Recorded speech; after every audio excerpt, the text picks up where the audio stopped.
Arroyo.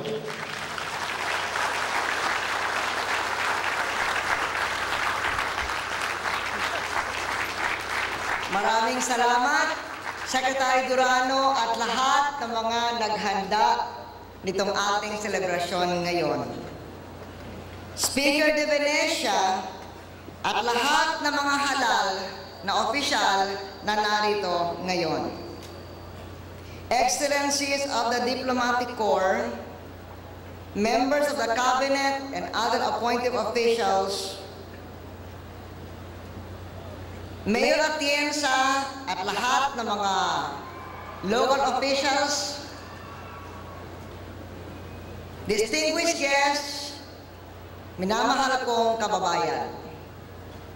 Ang bandilang nagwawagayway sa ibabaw natin hanggang doon sa kabila ng Rizal Park ay tanda ng dugo, pawis at pagod ng mga bayani nakibaka at nagbuwis ng buhay upang lumaya at makapagsarili ang Pilipinas. May dahilan kung bakit nangingibabaw sa atin ang bandila.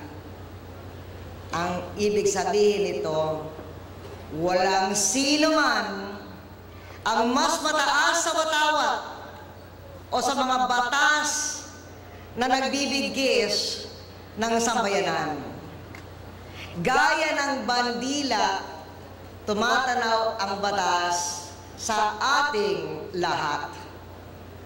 Hari nawa, magsilbi ang ating watawat, magsilbi itong pambansang araw bilang tagapagbunsod ng bagong yugto na magdiriwang ng lahat ng kapuri-puri sa Pilipinas. Aking hangad, ang bansang malaya sa kahirapan, malaya sa gutom, malaya sa pagkawalang pantay, kung saan kahit kumakayod at sumusunod sa batas, ay tumatakbo lamang para manatili sa lugar. Aking hangad, ang iisang Pilipinas. Kaya sa araw na ito, habang binubunyi ang mga aral at alaala ng ating mga bayani, nananawagan ako sa lahat, atin ang iwaksi ang maruming uri ng politika at ituon ang pansin sa pagsulong ng ekonomiya.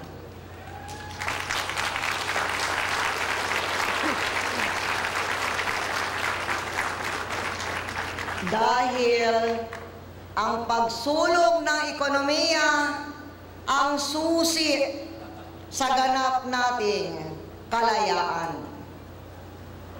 Pag-ibayuhin natin ang pagkakaisa at marugdog na pag-ibig sa bayan, higit sa pakinabang ng iilan. Sama-sama nating itatag ang iisang Pilipinas, malaya sa sigalot at puno ng pag-asa at pagkakataon para sa lahat. Sa aking pakikipag-ugnay sa mga kumakayod na karaniwang Pilipino, sa madalas kong pagbisita sa probinsya, damang-dama ko ang kawalan ng pag-asa ng marami sa atin. Kailangan magkaisa tayong lahat upang pawiin ang kanilang pagdurusa. Nabuo na ang unang yugto ng ating mga reforma sa ekonomiya. Nabigyan na ako ng Kongreso, mga Congressman at Senator na narito, maraming salamat sa inyo. Nabigyan niya ako ng kapangyarihang palagihin ang kaban ng bayan. Sa ganun, mapupuntahan natin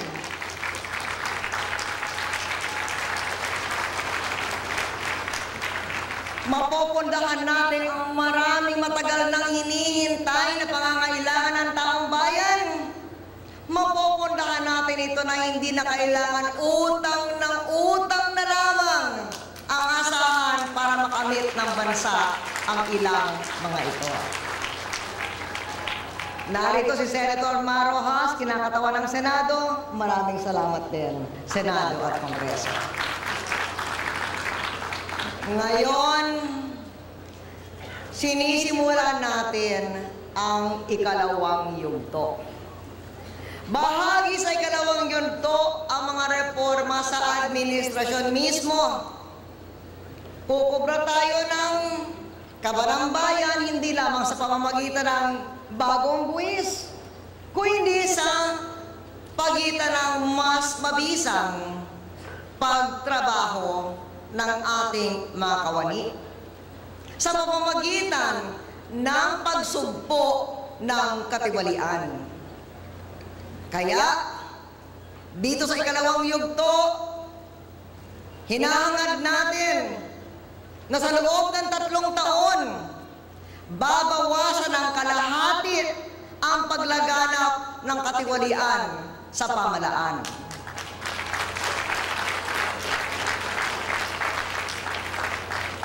At pagsisikapin nating tuluyan itong mawala sa wakas ng aking panungkulan. At bahagi dito sa ating pagsusugpo o paghahati sa katiwalian ng pamahalaan sa loob ng 3 taon, sa 1 taon, hangad din nating masugpo ang katiwalian na nanggagaling sa bawal na sugal.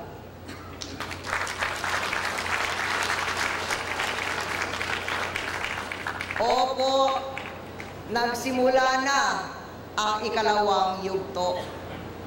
At sa ibabaw ng laban sa katiwalian, bahagi rin ng ikalawang yugto, hahanapin natin ang higit na kasarinlan sa gasolina, enerhiya at krudo. Hahanapin din natin, magtatayo tayo ng infrastruktura mag-aaliw sa mga namumuhunan upang magbigay ng trabaho sa ating mga napakaraming mamamayang naghahanap ng trabaho. At higit sa lahat, dito sa ikalawang yugto, ipapaabot natin ang mas mabilis sa mga mahihirap dahil kaya na natin sa bagong pondo ang mas maraming biyayang matagal nang hinahangad ng ating mahihirap na taong bayan. Sa ganon, dahil dito sa ikalawang yugto na mangyayari dahil nabuo ang unang yugto, sa katapusan ng aking pagkapangulo, gaya ng pinahayag ko nung ako'y nagkakampanya, dapat nasa paaralan ang bawat batang Pilipinong kalipikado.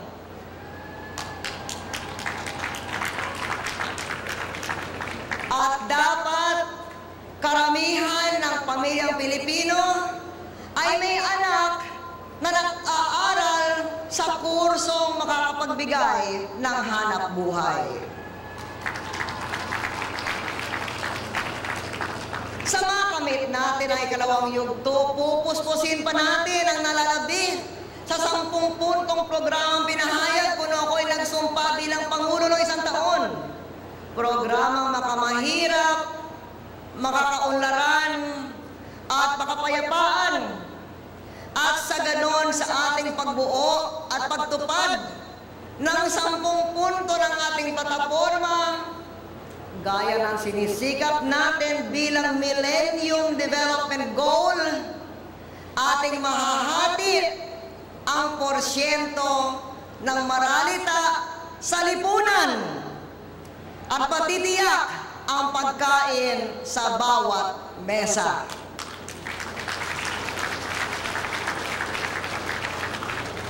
At upang laging masusubaybayan ang pagsagawa ng mga panukalang ito, aasahan ko muli ang 10 lupon ng kalipunang sibil. Kasama dito ang Bishop Businessmen's Conference, na nung nakaraang araw ng EDSA ay nakipagpirmahan sa ilang ahensya ng pamahalaan na magmamatyag sa laban sa katiwalian.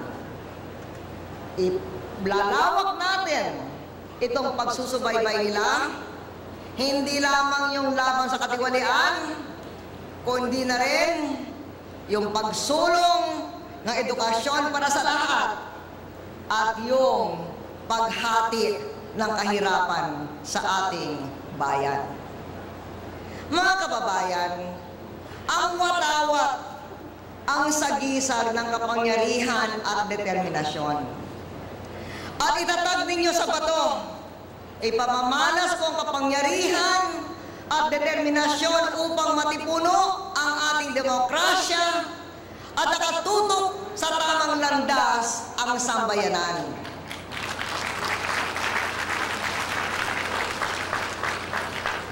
Pagdangal sa watawat ang aking tungkuling makabayan. Paglilingkod sa maralita ang aking panatang makadiyos. Sa dakilang layuning ito, inilalaan ko ang aking dangal, ang aking kinabukasan, at ang aking mismong buhay.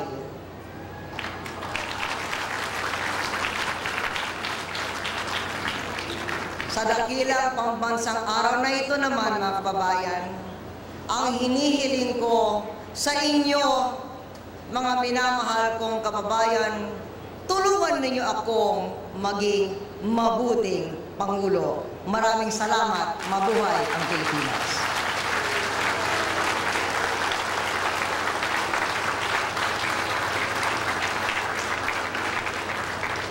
Maraming salamat po, Pangulong Arroyo. Siguro itong naging ano rin, ano? Itong, well, the very small military contingent, Rocky. Tapos, pero ito, maganda, ang ganda nitong ginawang, kung saan, Davao, tayo nabaghani dito sa pinakikarinig ng mga bata nito.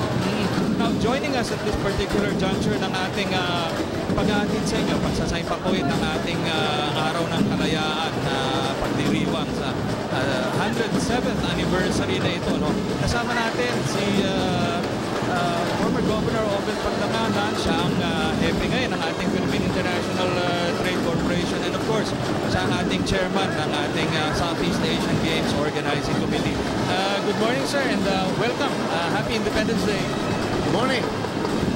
Ganda umaga po. Maligayang pagdiriwang ng ating kalayaan.